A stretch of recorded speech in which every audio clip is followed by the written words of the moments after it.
নমস্কার, দ্য রিপোর্টে স্বাগত। না, এবার আর কোনো সাধারণ নাগরিক কিংবা ব্যবসায়ী নয়, তোলা চেয়ে টাকা না পেয়ে খোদ তৃণমূল নেতার বাড়িতে হামলা চালানোর অভিযোগ উঠল দুষ্কৃতীদের বিরুদ্ধে।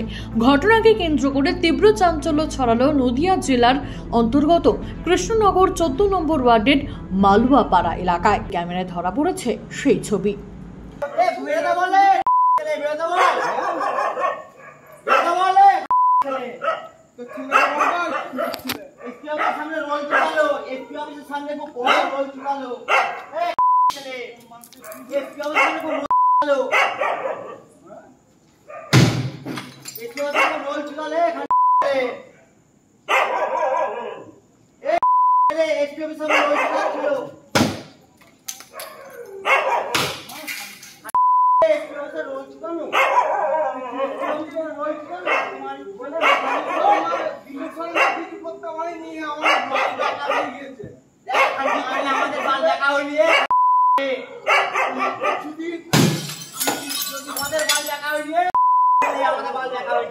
আক্রান্ত তৃণমূল নেতা সৌমিত্র সাহার অভিযোগ, বেশ কিছুদিন আগে পৈতৃক সূত্রে পাওয়া 2 কাঠা জমি বিক্রি করেন তিনি। সেই খবর পৌঁছে যায় এলাকার তোলাবাজদের কাছে। এরপরেই তারা সৌমিত্র বাবুর কাছে 1 লক্ষ টাকা তোলা চাইলে তা দিতে না চাওয়ায় রাতের অন্ধকারে বাড়ির বাইরে এসে তাণ্ডব চালায় দুষ্কৃতীরা। সেই সম্পত্তিটি বেচার জন্য ওরা আমাদের কাছে 1 লক্ষ টাকা আমার কাছে তোলা চাইছে। সেই টাকাটা আমি দিতে অস্বীকার করেছি, যার জন্যই আমার বাড়িটা এরকম ভাঙচুর করেছে। রাত্রেবেলা কিছু না হলো 50 থেকে 60 জন লোক এসেছিল, তারা এসে টোটালি এই ভাঙচুর করেছে এবং আমাদের জীবন রক্ত মানে আমাদের খুন করতেও এসেছিলো। বোমা নিয়ে এসেছিলো, রিভলভার নিয়ে এসেছিলো, সব রকম অস্ত্র হাতে ছিল, দা নিয়ে এসছে, বড় বড় দাও ছিল ওদের কাছে। 50 থেকে মিনিমাম 60 জন লোক এসছে ওরা। তাই এবার আমাদের নিরাপত্তা তো নেই, আমাদের কি করে আমরা থাকবো এখানে? নিরাপত্তা অভাব বোধ করছি। কারা এটা থাকবো?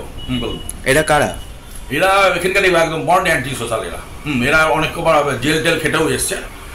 এখন আবারও এই এলাকায় আবার এই একই জিনিসই অত্যাচার করছে। জেলে যতদিন ছিল ততদিন কিছু হয়নি, আবার জেল থেকে যেই বেরিয়ে এসছে আবার সেই একইভাবে আবার আমাদের উপর অত্যাচার করছে। কতদিন আগে ছাড়া পেয়েছে জেল থেকে? বছর 2 আগে মনে হয় ছাড়া পেয়েছে, বছর 2 আগে ছাড়া পেয়েছে। দিয়ে আমাদের টোটাল এখানে একভাবে তোলা আরম্ভ করেছে এবং রীতিমতন আবার সবার উপর অত্যাচার করছে। এখন কি হয়েছিল, কি ঘটনাটা? মনে হচ্ছে আমি তোলা দিয়েছিল, আমার জমিটা বিক্রি করে এসেছি। আসার পরে আমার কাছে এসেছিলো এই ব্যাপার, তোমরা জমিটা বেচেছো, এই ব্যাপার, এই আমাদের 1 লক্ষ টাকা দিতে হবে। আমি তো বললাম না, আমি 1 লক্ষ টাকা দেবো না। কিসের জন্য দেবো? আমাদের পৈতৃক সম্পত্তি, এটা আমরা বেচেছি, কাউকে আমরা তোলা হিসাবে কাউকে কোনো রকম টাকা দেবো না আমরা।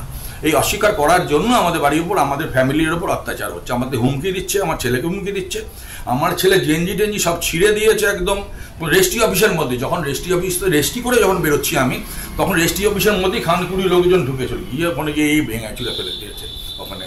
তারপরে আমরা অনেক কষ্ট করে আমরা বাড়িতে এসেছি নারায়ণজনার। কবে হয়েছে এটা? কালকে? পরশুদিনকে এটা হয়েছে। পরশুদিনকে এটা হয়েছে, আর কালকে আমাদের ভাঙচুর করলো। হামলার ছবিতে যে দৃশ্য ধরা পড়েছে, 2 দুষ্কৃতী ধারালো অস্ত্র নিয়ে বাড়ির বাইরে ভাঙচুর চালাচ্ছে। অবিলম্বে দুষ্কৃতীদের বিরুদ্ধে ব্যবস্থা গ্রহণের দাবি জানিয়েছেন সৌমিত্র বাবু সহ এলাকার বাসিন্দারা। ঘটনার তদন্ত শুরু করেছে কোতোয়ালি থানার police. The report, Nadia bureau. সমস্ত খবরের আপডেট পেতে লাইক করে সাবস্ক্রাইব করুন দ্য রিপোর্ট চ্যানেলটি। সেই সঙ্গে বেল বাটন প্রেস করতে ভুলবেন না। আপনাদের একটা সাবস্ক্রিপশন আমাদের জন্য অত্যন্ত মূল্যবান। জয় হিন্দ।